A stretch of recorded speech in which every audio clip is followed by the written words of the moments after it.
Shalom Bapak Ibu Saudara yang dikasihi Tuhan. Seri pengajaran hari ini Sabtu 24 Juli 2021 berjudul Pengajaran yang Menakjubkan. Alkitab mencatat bahwa rangkaian khotbah Yesus di bukit merupakan pengajaran yang menakjubkan. Matius 7 ayat 28 menuliskan demikian, dan setelah Yesus mengakhiri perkataan ini, takjublah orang banyak itu mendengar pengajarannya. Di sini jelas dikatakan setelah Yesus mengakhiri perkataan ini. Itu artinya orang-orang yang mendengar kala itu menjadi takjub setelah mendengar semua pengajaran Yesus. Ingat, setelah Yesus menyelesaikan pengajarannya. Bukan ketika Yesus belum selesai atau baru menyampaikan sebagian. Itu juga menunjukkan bahwa hanya pengajaran yang disampaikan secara utuh dan lengkap yang akan membuat orang takjub. Itulah kenapa seorang pembicara mimbar atau pengkhotbah sejatinya memiliki tanggung jawab yang besar. Jangan sampai menyampaikan pengajaran, dalam hal ini firman Tuhan, dengan sembarangan atau asal menyampaikan. Tetapi ia sendiri harus memahami terlebih dahulu secara utuh, bahkan harus mengalaminya lebih dulu. Kalau tidak, akan berbahaya, dan apa yang diajarkan berpotensi menyesatkan. Itu dari segi pembicara, saudara. Nah, kalau Yesus tentu memahami betul apa yang diajarkan, karena semuanya yang ia sampaikan berasal dari hikmat yang diberikan oleh Bapaknya sendiri. Dan itu terasa beda sekali dengan para ahli Taurat ketika mereka mengajar. Sedangkan dari segi pendengar atau jemaat juga sama. Harus kritis dan bisa membedakan mana pengajaran yang utuh, mana yang tidak. Ingat, orang-orang yang takjub pada waktu itu mengikuti pengajaran Yesus sampai selesai loh. Maka sebagai pendengar, saudara juga harus tekun kalau mendengar khotbah harus sampai selesai. Apalagi sekarang banyak ibadah online. Nah, kalau tidak diikuti sampai selesai atau mengikuti secara sambilan, sepotong-sepotong, itu berbahaya, saudara. Juga jangan memiliki kebiasaan pilih-pilih ayat, karena biasanya orang yang seperti ini akan terjebak dengan potongan-potongan ayat. Maksud saya, yang dipahami hanyalah ayat-ayat tertentu yang disuka, dan itu biasanya lepas dari konteks.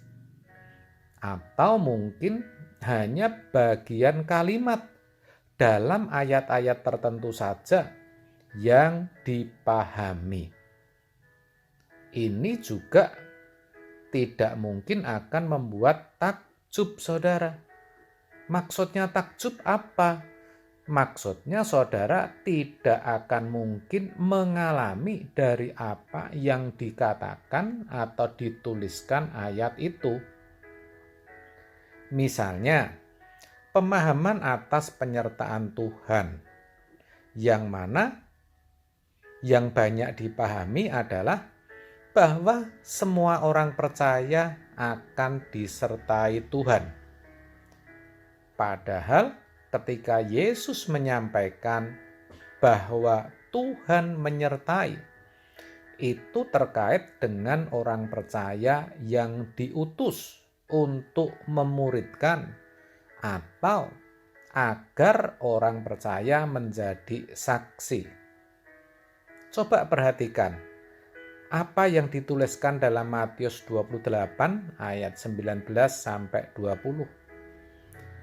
Karena itu, pergilah, jadikanlah semua bangsa muridku, dan baptislah mereka dalam nama Bapa dan Anak dan Roh Kudus, dan ajarlah mereka melakukan segala sesuatu yang telah kuperintahkan kepadamu, dan ketahuilah, aku menyertai kamu senantiasa sampai kepada akhir zaman.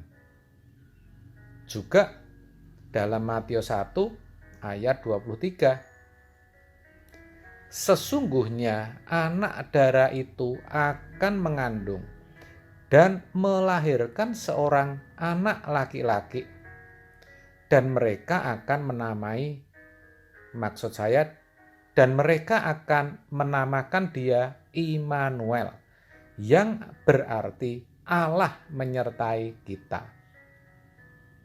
Sungguh jelas bahwa orang-orang yang disertai Tuhan itu terkait dengan keberadaannya sebagai saksi yang memang layak untuk disertai, bukan sembarang orang. Dan tentu saya tidak bisa jelaskan di sini secara lengkap dan utuh perihal penyertaan Tuhan, mengingat keterbatasan waktu. Tetapi saya sampaikan itu karena saya mau tekankan bahwa memahami ayat itu harus utuh berdasarkan konteksnya.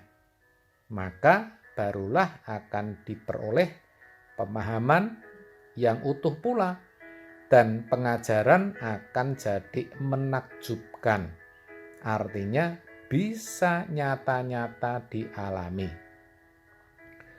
Contoh lain adalah apa yang tertulis dalam Ibrani 13 ayat 5. Janganlah kamu menjadi hamba uang, dan cukupkanlah dirimu dengan apa yang ada padamu.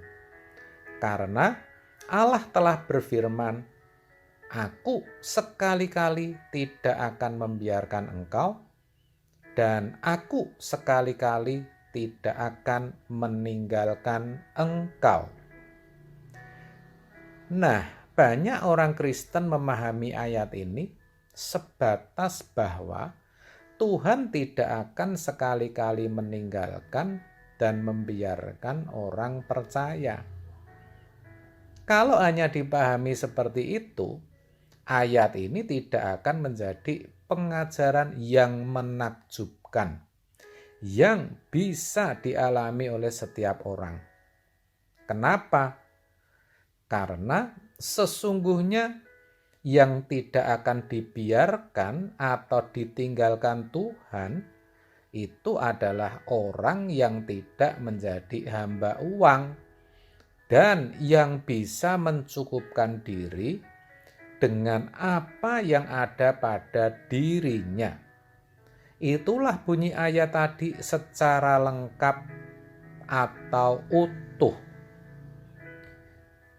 Lah, kalau orang punya masalah karena tidak bisa bayar sampai 5 kartu kredit, itu jelas orang yang tidak bisa mencukupkan diri. Pasti yang dibeli dengan kartu kredit itu bukan kebutuhan hidup. Bisa jadi dia ambil uang tunai, saudara. Makanya yang terjadi, orang ini tidak akan mengalami ayat tadi. Tuhan pasti membiarkan, bahkan meninggalkannya.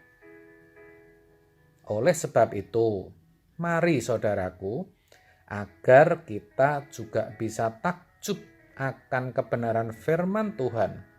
Seperti orang-orang yang mendengar pengajaran Yesus waktu itu. Kita harus belajar dengan benar, harus memahami firman secara utuh, dilihat konteksnya, dan jangan biasakan untuk potong-potong ayat. Kalau saudara lakukan, pasti saudara akan mengalami firman Allah yang hidup itu. Saudara pasti akan takjub.